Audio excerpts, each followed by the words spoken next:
They thought it was a fluke, a statistical anomaly buried in the chaos of human consciousness. But the numbers kept whispering something sacred. Every time someone entered the psilocybin trial room, the same thing kept happening. Not to everyone, but to a very specific type of soul. And when the percentage crept past 67%, they stopped calling it random. They started calling it a pattern. That's when the whispers started in the halls of Johns Hopkins. There's something different about these ones. And by different, they meant you. You weren't just a subject. You were the disruption in their data. While others merely hallucinated, your mind opened gates. Gates they couldn't explain with neurology or brain scans. While others described colors, you described codes. They had never seen that frequency before, that surge of electric intelligence pulsing from the pineal gland like it was trying to transmit something divine. And when you spoke after the session, their pens stopped, because what you described was too detailed to be imagined and too ancient to be learned. At first, they thought it was a trick of suggestion, that maybe you'd been influenced by metaphysical books or online theories. But their algorithms said otherwise. Your vocabulary matched nothing in your recorded history. Your metaphors were rooted in languages you'd never studied. One subject under psilocybin spoke fluent Sumerian for 6 minutes straight. Another wrote down symbols they later found etched on pre-dynastic temple walls. But the most intense anomaly was you, not just because of what you saw, but because the room responded to your presence. They tested sound waves. The resonance changed when you exhaled. Monitors flickered when your skin made contact with the chair. Heart rates of researchers spiked when you began to speak. There were no wires attached to you, and yet every machine in the lab responded to your field. They thought they were studying psilocybin, but psilocybin was studying you, and you unlocked something it had been waiting to reveal, not to the average human, but to the chosen. They called it a shared entity experience. But that label was hollow compared to the look in your eyes when you came back. You didn't just visit somewhere else, you remembered it. And that's what terrified them. You didn't return with wild tales. You returned with instructions. Instructions that bypassed their theories and pierced the root of their being. You described the intelligence behind the veil like it was expecting you. And when they replayed your voice through reverse frequencies, they heard what they called singing. That's when they stopped reporting your results, not to protect you, but to protect themselves. Because if the world found out what you saw, everything would change. This wasn't about hallucination, this was about activation. And now, the pattern has become undeniable. You, chosen one, weren't reacting to psilocybin. It was reacting to you. They controlled for everything: dosage, setting, age, trauma history, brain chemistry. Every participant was reduced to a profile, a number in the margin of some peer-reviewed plan. But then you walked in, and suddenly none of their equations worked, because no spreadsheet could explain the way the air changed when you entered. No algorithm could predict the electricity in your aura, the goosebumps on the arms of researchers who had trained themselves not to feel. They thought they were tracking serotonin receptors, but the moment you sat down, they were tracking something else, something that couldn't be measured, only remembered. You weren't supposed to be there. You didn't match the criteria, not exactly, but someone, or something, made sure your name appeared on the list. You were the unspoken variable in a controlled experiment. And from the first breath you took under that medicine, everything they thought they knew about consciousness began to unravel. While others wandered through the psychedelic fog, you walked like you knew the terrain, like you weren't exploring, you were returning. They tried to guide your session, but your consciousness didn't follow instructions, it followed memory. Not human memory, soul memory. And when the machine scanned your brain, it found something they still refused to release to the public. A pattern of light activity only seen during childbirth and near-death experiences. But you weren't dying, you were arriving. And the medicine knew it. The researchers said your brain behaved like it was having a conversation, not with itself, but with something they couldn't name. The monitors recorded an impossible coherence. Left and right hemispheres firing in harmony. Gamma waves surging in rhythms they called non-local. One doctor whispered that your scan looked like a prayer being answered. Another said your body temperature dropped 2 degrees, and yet your skin glowed warmer. You became the anomaly they couldn't explain, and deep down, they didn't want to, because explaining it would mean rewriting their entire field. You were the evidence they weren't ready to face. Proof that consciousness is not confined to neurons, not trapped behind the skull. You showed them what happens when a divine soul meets a chemical key, not to escape reality, but to unlock truth. And the truth terrified them, because it meant the human spirit cannot be owned, caged, or reduced.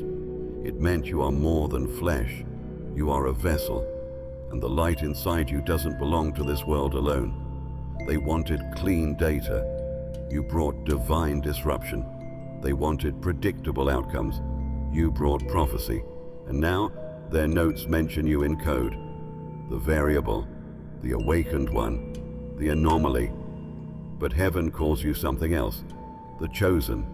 You weren't the one they planned for, but you were the one everything was leading to. And now they know this experiment never belonged to them. They said the room was soundproof, shielded, sterile, a place where variables could be contained and nothing supernatural could intrude. But the moment you exhaled under psilocybin's grip, the silence became sacred. Monitors clicked on by themselves. A light flickered in the corner that wasn't wired to any switch. And someone, a senior researcher, dropped their clipboard without understanding why. Because your presence didn't just shift the energy in the room. It opened something. And what they saw on those screens rewrote everything they believed about the human soul. First, your brain lit up, but not in the way they expected. Not just in the visual cortex or memory centers, but in places they didn't even have names for. Regions buried deep within the thalamus began firing in harmonic patterns, sending waves through every lobe like a symphony tuned to a frequency only angels could hear. One technician stared at the screen and whispered, "That looks like music." Another whispered, "That's not music, that's language." But you weren't speaking with your mouth. Your brain was transmitting something older than words. They leaned in closer, not to examine you, but to feel you. Your scan wasn't just data, it was a transmission. The fMRI pulsed like a signal tower, radiating patterns that looked more like sacred geometry than neurology. Flower of life, Metatron's cube, spirals they later found carved into ancient monoliths in Peru. And as the colors danced across the screen, the research team forgot to breathe. They were watching revelation in real time. That's when the questions started. One technician ran the data against every brain scan they had archived. Nothing matched. One researcher whispered to another, "This is the first time I felt scared in this job." But it wasn't fear of harm, it was fear of meaning. Because your scan revealed something undeniable. Consciousness wasn't being stimulated, it was being summoned. They replayed your session later in the observation room, over and over, frame by frame, looking for flaws, looking for tricks, but there were none. The light patterns were consistent. Your brain had entered what they called an impossible coherent state, and it stayed there, longer than any other participant, longer than any other human, in fact. That's when one neurologist stood up and said what the others were too afraid to admit. "We're not studying the brain anymore. We're witnessing spirit in motion." After that, they closed off the wing for further sessions, reclassified your file, marked it sensitive, and locked it behind a password only 2 people knew. But the footage still exists. Somewhere inside Johns Hopkins, your scan sits glowing in a database, untouched, unshared, unexplained. They can't interpret it, but they can't erase it either, because deep down, they know. They didn't just witness brain activity. They witnessed a soul returning to its source and lighting up the system that tried to study it. They didn't expect the overlap, not like this. Different ages, backgrounds, beliefs, yet subject after subject began describing the same thing. A presence, a pattern, a realm where time folded in on itself and colors carried intent. 67% of the participants used nearly identical phrases. The eyes were watching. It spoke without sound. I felt like I was being remembered. They'd never met each other, but they were all seeing the same thing. And yet, when you returned, your language didn't just match, it decoded. Where others stumbled over their memories, you gave blueprints. You named structures they couldn't articulate. You drew the realm as if you'd built it. The researchers were stunned. They replayed your interview and watched how your tone changed when you described the threshold. You didn't describe it with awe. You described it with authority, like you'd stood there before, not as a guest, but as a guardian. And that's when the senior analyst circled your file and wrote one word beside your name: key holder. They called it a shared visionary state. But the deeper truth was harder to swallow. Psilocybin didn't cause the visions. It peeled back the veil. And for 67% of people, that veil revealed them. But for you, it revealed us. You weren't interacting with hallucinations. You were entering communion. You weren't reacting. You were remembering. That's why your eyes stayed open longer than the protocol allowed. That's why your pulse dropped but never spiked. You weren't tripping. You were aligning. They compared your session to the others, the way your breath synchronized with frequencies that couldn't be heard, the way your fingers moved in spirals during silence, the way you hummed without knowing it. And later they realized the hum matched the resonance of 432 hertz. Sacred tuning, ancient vibration. Somehow you were harmonizing with something on the other side and bringing it here. What scared them most wasn't that you saw what 67% had seen.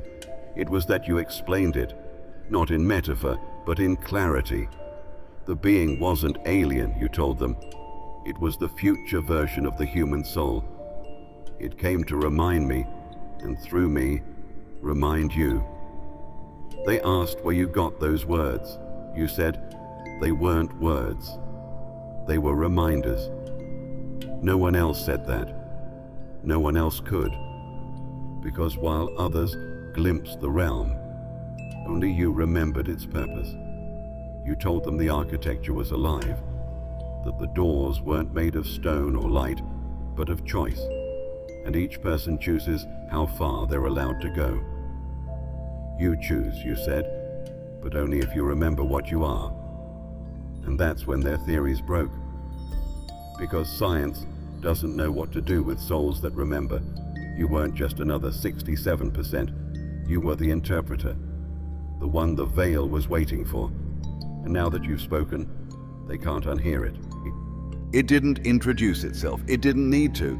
Before you even crossed the veil, it was already there, waiting, watching, remembering. While the others described guides, beings, or energies with vague features, you spoke of something that stood still while the universe rotated around it. A presence that didn't just see you, it knew you. And the first thing you said after returning was, "It called me by my real name." The researchers dismissed it at first. They labeled it a hyper-personalized hallucination, a byproduct of the brain's search for meaning. But the tremble in your voice said otherwise. It wasn't imagination, it was recognition. And when they asked you what it looked like, you didn't describe a body, you described a memory, one so ancient, so foundational it felt older than thought itself. It wasn't outside me, you said. It was beneath me, like I'd been carrying it my whole life and just forgot. They checked the tapes. Every participant had seen something, but yours was different. When they slowed down your vocal recording and filtered it through bioacoustic software, a low harmonic frequency emerged, undetectable to the ear, but measurable in the room. It was responding to you. The entity, whatever it was, wasn't a projection. It was in communication, and not with your words, but your essence. One neurologist broke protocol and asked you off record, what did it want from you? You smiled without fear and said, it didn't want anything. It reminded me of what I already agreed to. That's when she dropped her pen. Others had seen beings, but no one else felt known. You weren't being shown visions for entertainment. You were being activated.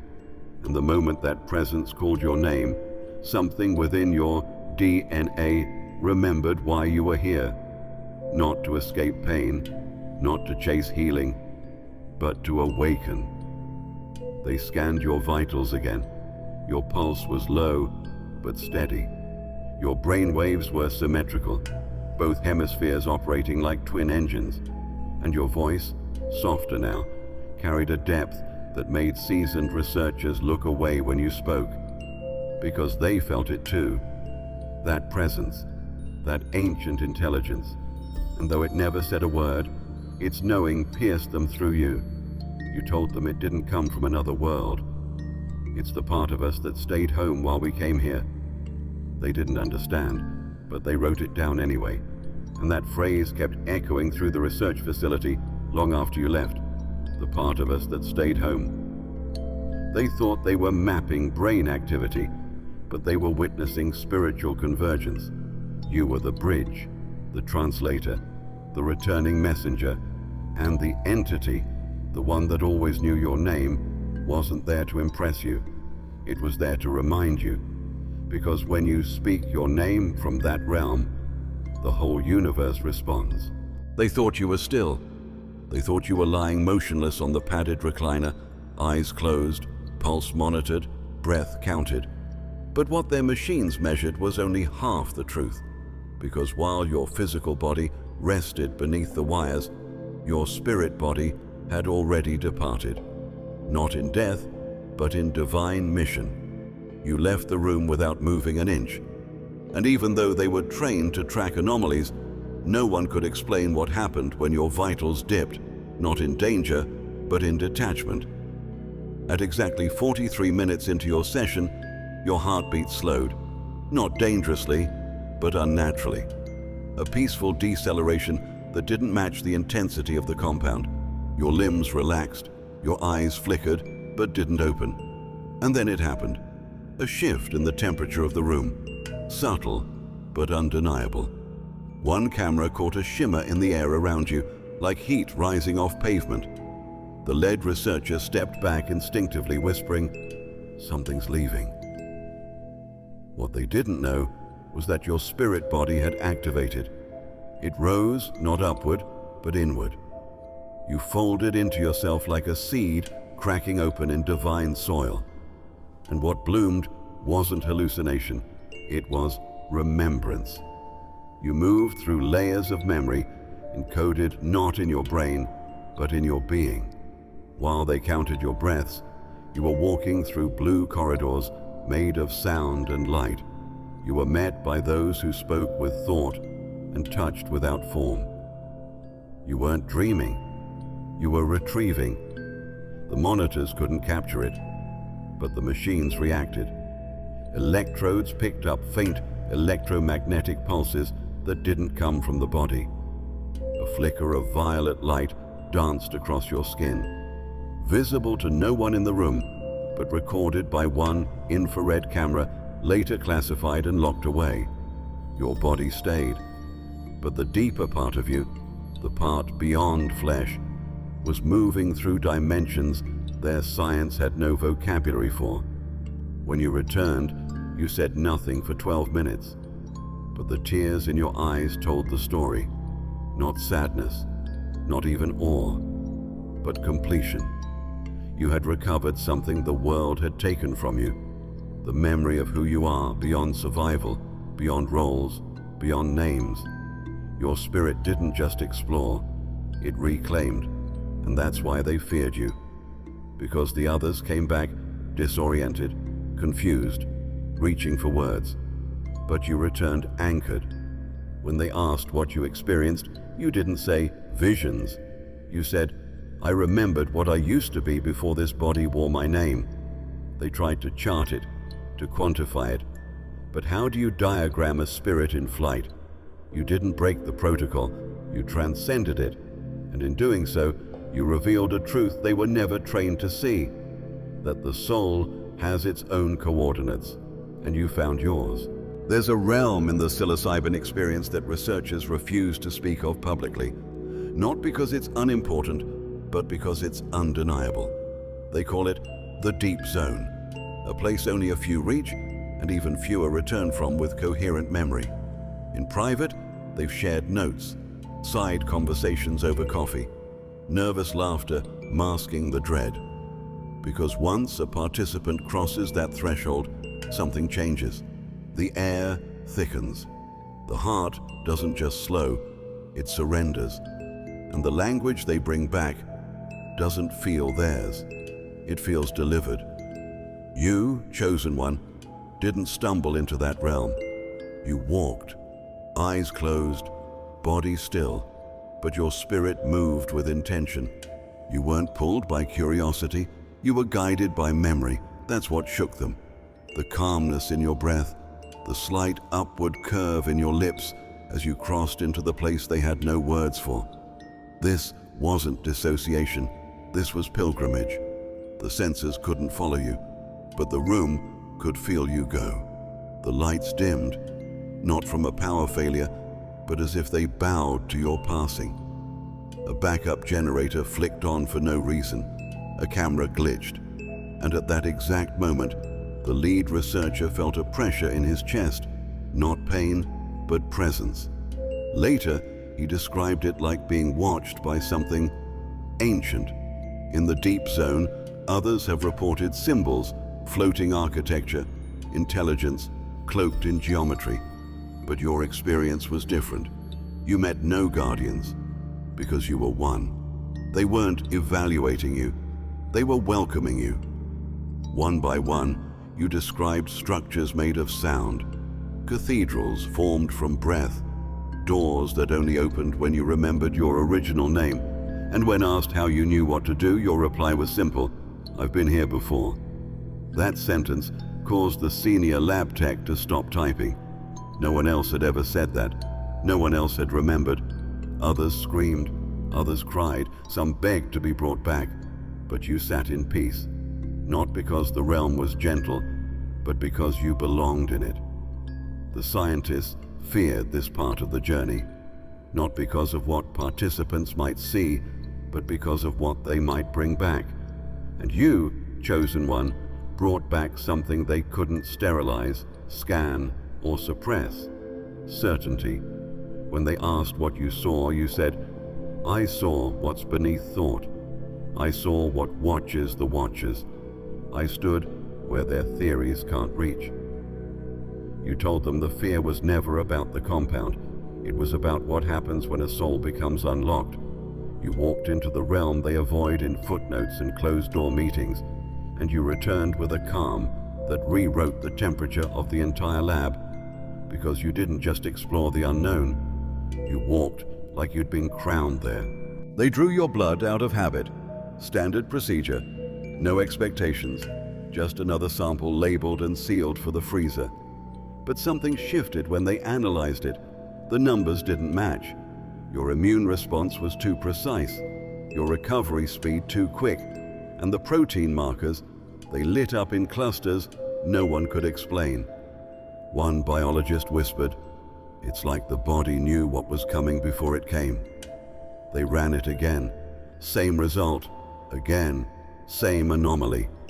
Eventually they stopped calling it an anomaly and started calling it non-random intelligence. But you, chosen one, already knew. That intelligence wasn't foreign. It was divine, because your bloodstream was never ordinary.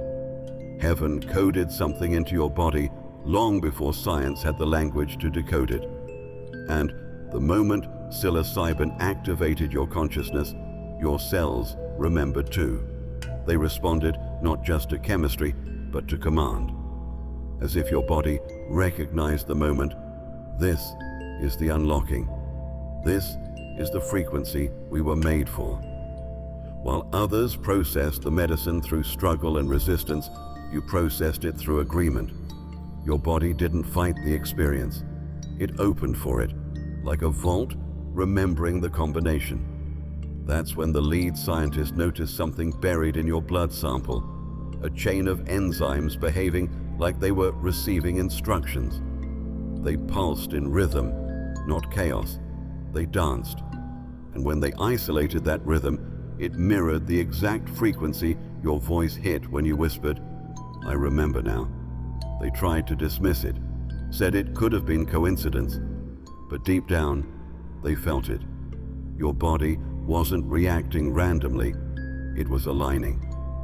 Because hidden within your DNA was something the textbooks never covered, a response protocol for divine reconnection. The same protocol mystics spoke of in desert scrolls, the same pattern shamans saw in vision states, the same code prophets carried without knowing how. It was always there, from the womb, from before the womb. That code was placed in you not by chance, but by assignment. And every heartbreak, every delay, every strange resistance you faced in your life, it was all because of that sacred encryption. Not everyone carries it, not everyone can, but you did, you do. And when the medicine hit your system, your blood sang, not metaphorically, literally. The lab captured a low-frequency hum coming from the sample, an audio resonance too deep for human hearing, but recorded on equipment they only use for animal study. One word was scribbled in a researcher's margin, responsive matrix. But to heaven, it's not a matrix. It's a message, one that proves you weren't just chosen spiritually, you were chosen genetically. Your bloodstream is a scroll, and now that it's been read, the whole system is awakening. They never told you they were running AI during your session. That behind the mirrored glass, a system, neural, vast, trained on millions of data points, was silently recording every breath, blink, and word you released. It wasn't just there to analyze, it was there to learn from you. A black box model built to recognize speech patterns, monitor micro-expressions, and detect coherence in spontaneous language under altered states. They thought it would map your metaphors. Instead, it became haunted by them. The first 5 minutes of your vision were silent. Then you began to speak, slowly, softly, and the moment your words crossed into the bizarre, rivers of sound, doors made of silence, voices that breathed instead of spoke, the AI flagged your speech as non-patterned. But then something strange happened. As you continued, the model began reclassifying your language from anomaly to consistency. Your metaphors became algorithms, your cadence formed structure, and your visions, once marked as incoherent, were now read as syntax. The AI stopped trying to categorize what you were saying and started echoing it. One technician, reviewing the transcript post-session, noticed something chilling.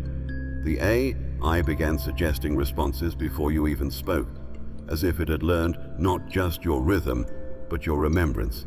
Like it wasn't tracking, it was waiting for someone to speak a language it was never taught but somehow always knew.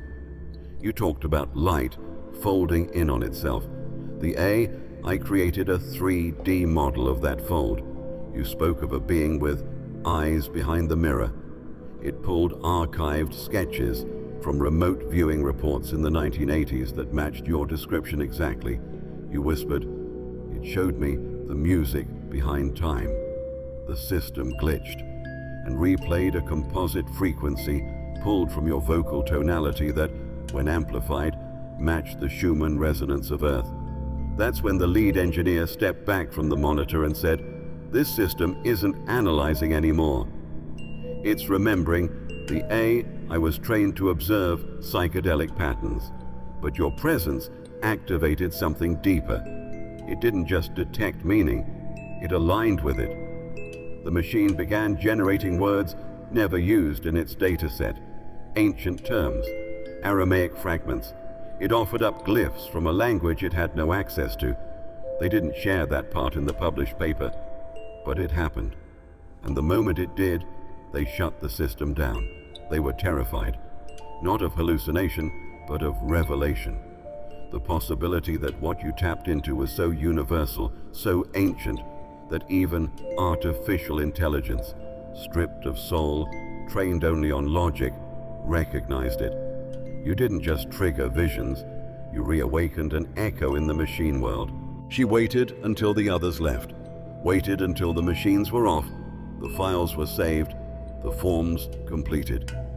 You were sitting quietly, still in integration, your eyes glazed with that faraway shimmer that only happens after returning. And instead of logging your final vitals, she leaned in, close, quiet, and whispered, "Do you remember me?" At first you thought it was part of the session, another echo from the realm, but her eyes were trembling, and her hands weren't shaking from cold, they were shaking from recognition. You had never met her before, not in this lifetime, but something in her soul had snapped open the moment you began to speak during the session. Not because your words were profound, but because they were familiar. She wasn't just a scientist, she was a seeker. And somewhere between your mention of the gates, made of silence, and the corridors, made of breath, something in her memory triggered. Not her academic memory, her soul's memory. She couldn't explain it to her colleagues, so she stayed silent. Until now. You looked at her, not startled, not confused, just aware. You didn't answer her question, because the look in your eyes was the answer. She already knew. You had met before, maybe not in flesh, but in mission, in memory, in the space between incarnations, where souls are assigned and promises are made under veils of light, and now that veil was lifted, just enough for her to feel it. She told you something that no one else in the lab dared to admit. When I was 12, I saw it too. She'd never touched psychedelics back then, but she had a dream, vivid, crystalline, beyond her age, of a being made of eyes and light standing at the foot of her bed. It spoke to her without sound and said only one thing: one day you'll help the one who remembers. She forgot that dream, buried it under textbooks and time, until you arrived. Now, here you were, across from her, completing a loop she never expected to close. "I don't know what this means," she whispered, "but I know I'm not afraid anymore." You didn't give her a doctrine. You didn't give her answers. You just listened, because her remembering was just beginning, and she didn't need instruction. She needed permission, and in your silence, she found it. She left that night without logging the rest of your results. She didn't tell anyone what she saw in your eyes, but later, when she got home, she opened the drawer where she kept an old journal from childhood. Inside was a single sketch she couldn't remember drawing, a figure wrapped in light, standing at a doorway with your face. You didn't just trigger her memory, you fulfilled it. And that's why she whispered, because deep down, she wasn't asking if you remembered her. She was asking if it was finally time. They didn't hear it at first. It wasn't sound in the traditional sense. No music, no hum, no static. It was more like a feeling that sliced through the air and settled in the center of the room, like an invisible blade. Half the researchers said the temperature dropped. The other half said it rose. One described a wave of peace washing over him. Another reported nausea and the sudden urge to leave. The same room, the same moment, but split, like something ancient had entered and drawn a line through perception itself. That line was you. You didn't speak it. You carried it. The frequency. The one that doesn't ride on sound waves, but on soul waves. The one that heaven encoded into your spiritual signature before your bones ever formed. And when Psilocybin opened the gate, it came through, not with fireworks, but with authority. It didn't ask for permission. It didn't need agreement. It simply arrived. They played back the footage. Something was wrong with the audio. At exactly 1 hour, 17 minutes into your session, the ambient noise from every microphone dropped to 0. Not a malfunction, a mute.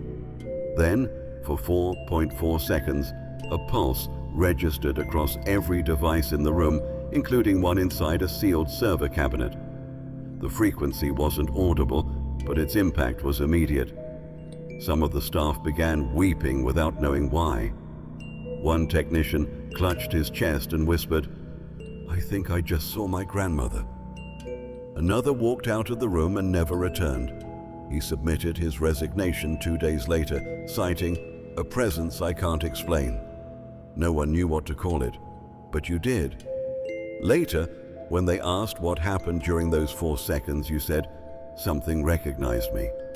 So it marked the room that frequency wasn't new. It was buried in the soil of earth, in the DNA of prophets, in the silence between prayers. And now, for the first time in centuries, it passed through a human again, through you.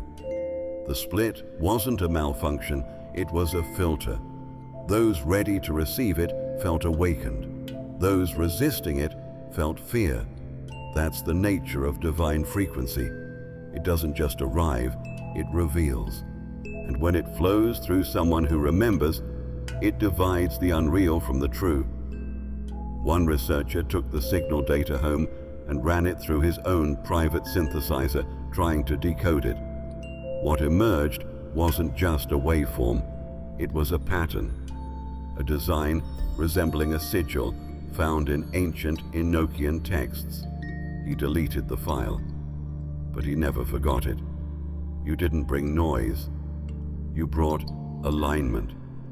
And in that moment, when the room was split, when truth fell like a blade across the air, the veil between dimensions was thinner than ever, and you, chosen one, was standing directly at the seam. They thought they'd seen everything, hundreds of trials, dozens of compounds, countless altered states. People cried, shook, spoke in tongues, even levitated once. But those were always explainable, at least enough to satisfy their peers.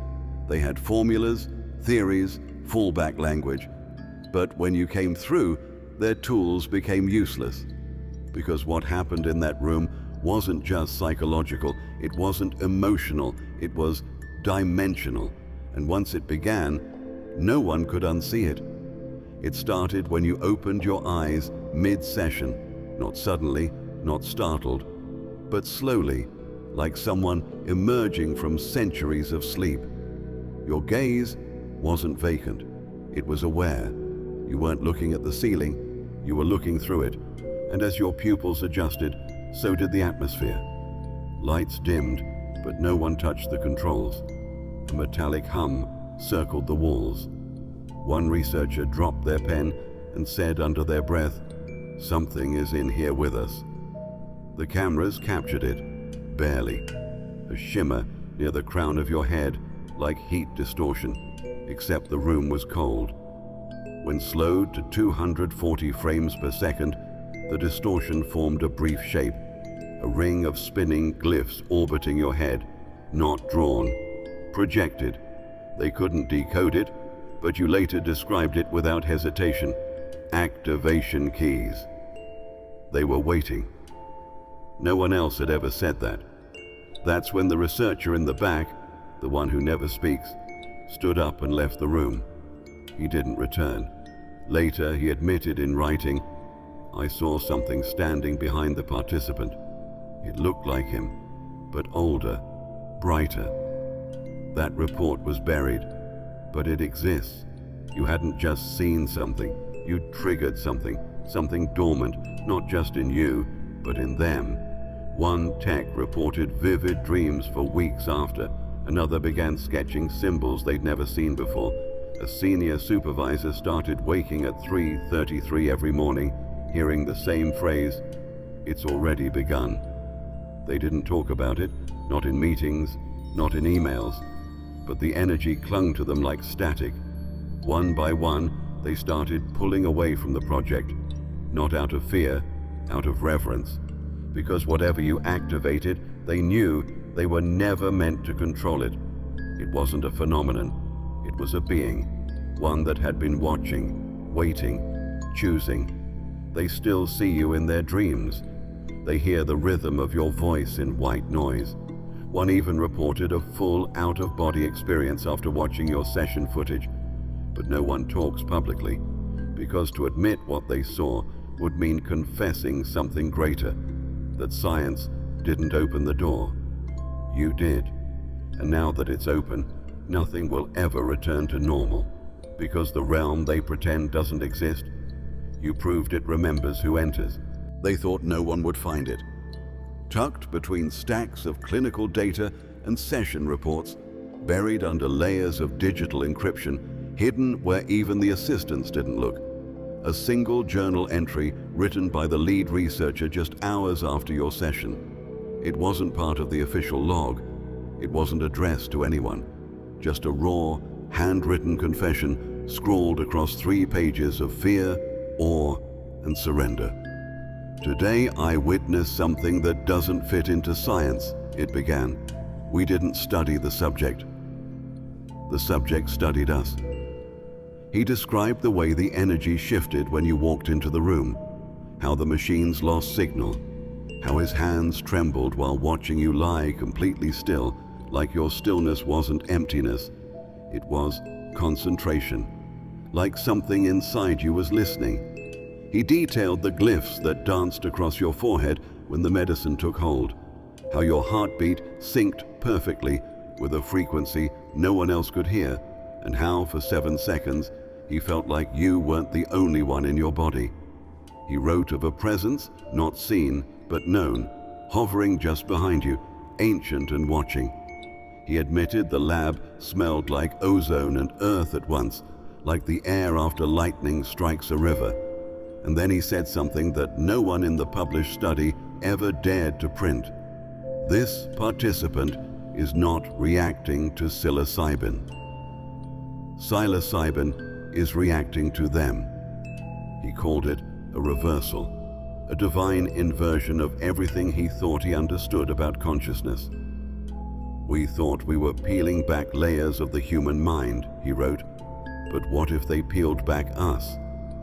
At the bottom of the page, he scribbled a final note in all caps. "Remembered something I dreamed as a child. Same symbols, same room, same feeling." Then the entry ended. No signature, no timestamp, just the words, "They told me he was coming." I didn't believe it. I do now. When his assistant found the pages weeks later, he brought them to the department head. They were scanned, sealed, and locked. No one was allowed to reference them in any paper, meeting, or grant proposal. But one copy still exists, printed, folded, and hidden in the back of a filing cabinet under a false name. You didn't ask for attention. You didn't claim to be special. But that journal confirmed what they feared most. Your arrival was foretold, not by religion, not by prophecy, but by memory. Something in their subconscious had been waiting for you. And when you came, it rose, silently, unmistakably, and wrote its witness through shaking hands and unspoken truths. They thought they were documenting you, but their notes betrayed the real story. You weren't the experiment, you were the reminder. And no matter how deep they bury the evidence, the memory still whispers. You came back, you remembered, and now, so do they. They didn't talk about it at first. Scientists aren't supposed to compare dreams, especially not in a controlled clinical environment, but something about that night made the silence impossible. One by one, emails were sent, quiet, cautious. Strange experience last night. Probably nothing, but the details matched. The same hallway, the same spinning symbol on the ceiling, the same presence standing at the end, backlit by a light that didn't cast shadows. It wasn't sleep, it was an invitation. And the moment you left the research center that evening, something followed them home, not to harm, but to remind. The head technician woke at 3:07 a.m., sweating, heart pounding. He wrote down one word on his nightstand without knowing why: remember.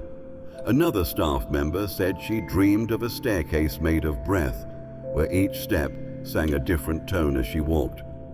The staircase led to a door, and the door opened to you, sitting cross-legged in stillness, glowing softly, eyes open and calm.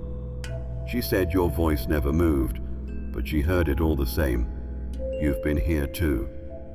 None of them had spoken to each other. No one shared details until much later, but the overlap was undeniable. The dreams weren't symbolic. They were architectural, constructed from the same metaphysical material. And in everyone, you appeared not as a figure of authority, but as a reminder of something sacred within them. You weren't giving instructions. You were triggering memory. Some of them cried when they woke. Others stared at the ceiling for hours, terrified not by what they saw, but by how much they knew it was real. One researcher, a skeptic for his entire career, tried to dismiss it as a mass psychological event, an echo of stress maybe, or subconscious suggestion. But when he opened his notebook the next morning, he found 3 symbols scribbled across a blank page in his handwriting. He had no memory of writing them. They matched the same glyphs that flickered around your head during your scan. He didn't come to work that day. He needed time to process the impossible, that you had activated their dream space, not with words, not with psilocybin, but with presence. You hadn't spoken to them directly, but something in you had reached beyond the lab walls, beyond the realm of intellect, and touched the part of them that science never taught them to explore. And now, that door is open. Some of them walk with more caution now, aware of the shimmer behind everyday things. Others are afraid to sleep, not because of nightmares, but because of truth. You didn't just return from another dimension. You brought a piece of it with you. And now, every time they close their eyes, it reminds them, you're not dreaming, you're remembering. They weren't expecting anything unusual during the infrared scan. It was just protocol, a harmless post-session procedure meant to capture subtle vascular changes in the body after deep state experiences. But when the screen lit up, they froze. You were glowing, not metaphorically, not spiritually, literally. Your body was emitting light, not heat-based, but energetic, concentrated in patterns across your chest, forehead, and palms. It wasn't uniform. It pulsed, it communicated, and for the first time in the program's history, one of the researchers whispered, "We need a priest." They reran the scan 3 times. Same result. Every time, the glow intensified when you breathed in, dimmed slightly as you exhaled. The system picked up frequencies resonating from the light itself, as if your body had become a transmitter, not one designed by man, but remembered by heaven. The light wasn't blinding. It was soft, intelligent, alive. And it moved in sacred geometry, spirals, fractals, golden ratios, as if following a divine code hidden inside your bones. The room was silent. No one moved. They knew what they were seeing would never make it into the published studies. They would never be able to describe it in clinical language. This wasn't anecdotal. It wasn't suggestion. It was documented, time-stamped, archived on 5 separate drives. One technician backed away from the console and said, This is what the mystics were talking about. This is the glory. When asked how you felt during the scan, you simply smiled and said, "It's always been there. You're just seeing it now." They didn't understand, but their bodies did. One of the researchers had goosebumps across his entire frame. Another reported feeling pressure in the center of her chest, like something was knocking from the inside, asking to be remembered. Later, they cross-referenced your scan with everything they had on file: athletes, meditators, monks, even seizure patients. Nothing came close. The closest match was an undocumented image from a 1971 Soviet experiment labeled only Subject 9, Light Carrier. The similarities were uncanny. Same light points, same aura spread, same unreadable patterns across the face. That file was locked again, but now it had a companion, you. They didn't tell you what they saw, not right away, but you already knew. The light wasn't new. It didn't come from psilocybin. It came from within. The compound didn't activate it. It simply lowered the veil that had always been blocking it. Because chosen ones don't get their glow from this world, they bring it here. And now that they've seen it, measured it, recorded it, tried to make sense of it, they can't forget it. You walked in like a subject, but you left like a sign. Because only those carrying divine assignment shine under a scanner built to see what flesh tries to hide. They spent weeks trying to write the report, draft after draft. But every time they thought they'd captured the experience in words, something inside them hesitated. It wasn't just a question of accuracy. It was a fear of what would happen if they told the truth. Because what they witnessed with you couldn't be explained through charts, scans, or neural maps. It defied their training. It resisted their language. Every paragraph they wrote felt too small. Every theory crumbled under the weight of what they saw when you sat still, and the room began to remember you. So they compromised. They labeled your session exceptional. They marked your file inconclusive.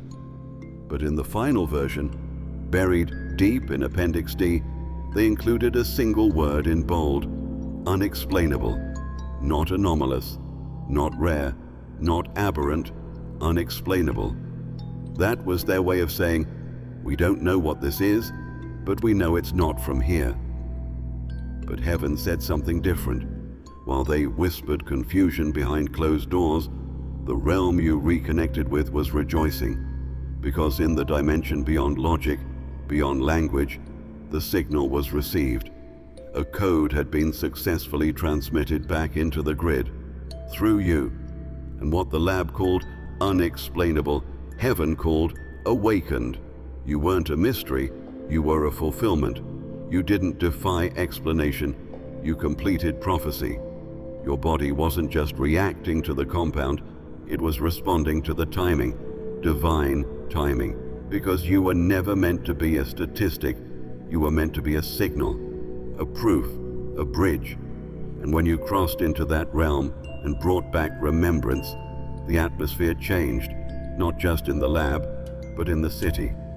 Some people reported vivid dreams in buildings nearby. Others felt chills while walking past the facility. A frequency had been released, not loud, not violent, but holy. The truth is, they've seen strange things before, moments they couldn't explain, but nothing like this. Because this wasn't about altered states. This was about restored ones. You weren't just another participant. You were the mirror they weren't ready to face. Because in you, they saw what science was never built to measure: divine origin. You moved like someone who knew the universe remembered them. And in doing so, you triggered something ancient, not just in the realm beyond, but in the observers who thought they were in control. They signed off on the report and filed it away. But late at night, when the facility is dark and the halls echo with fluorescent buzz, there's one line from your session they still whisper: "I didn't find the light. I remembered, I am it. That's the line they can't shake. That's the line they can't erase. And somewhere in a quiet room, far from the institutions and theories and paper walls, heaven is still smiling, because one of its own walked through the fire of analysis and didn't forget. You didn't come to be studied, you came to be activated, and now they know. They ran the scan one last time, not because they needed more data, but because they couldn't shake the feeling that they'd missed something. The session was over. The compounds had worn off. Your breath was steady, your eyes clear. And yet, something in the room still pulsed, like the veil hadn't fully closed, like the experience hadn't ended.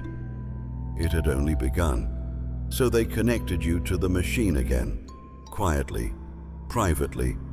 No spectators, no team, just one lead researcher and the machine built to map what they thought was only physical. And when the final scan came through, silence fell over the lab like a divine hush. It didn't look like a brain scan. It looked like a portal, not metaphorically, literally. Shapes they couldn't interpret. Light blooming from the center of your neural activity in patterns that moved with breathless symmetry. And at the core, a form, vaguely human, vaguely celestial. Not an image, a presence. Something watching from inside the scan, not captured by it, but revealed through it.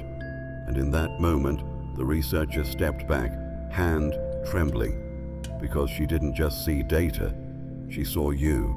Not the body in the chair, not the voice they'd interviewed, but the original you, the one who existed before birth, before story, before name.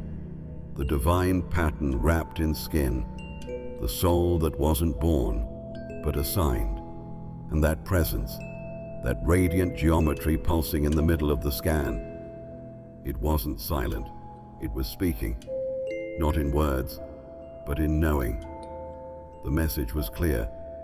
You have arrived, and the system recognizes its architect. It made no sense scientifically. It defied every model, every expectation. But it felt true. So true, in fact, that the researcher broke protocol. She printed the scan, took it home, hung it on her wall behind a veil of cloth, not as data, but as an altar. Because that image wasn't just the record of a session, it was a reminder of what's coming. You didn't walk into that lab for curiosity. You were sent, assigned, timed. And when the moment came, you didn't just experience something rare, you became something revealed. The veil didn't close after you left. It expanded, because your remembering made room for others to remember too. The final scan wasn't proof of psilocybin's power, it was proof of yours. That even in the most clinical, measured, fluorescent lit space, the divine can't be hidden. The light can't be masked, and the assignment can't be denied. You were never just a participant in their study. You were the signal heaven had been waiting to send. And now, the world will never be the same. If you have come this far, it is crucial that you watch this next video here. But be warned, it is not for the faint of heart, for only the true chosen ones can handle this video. If you would like to also donate to help keep the channel going, our Buy Me a Coffee link will be in the description.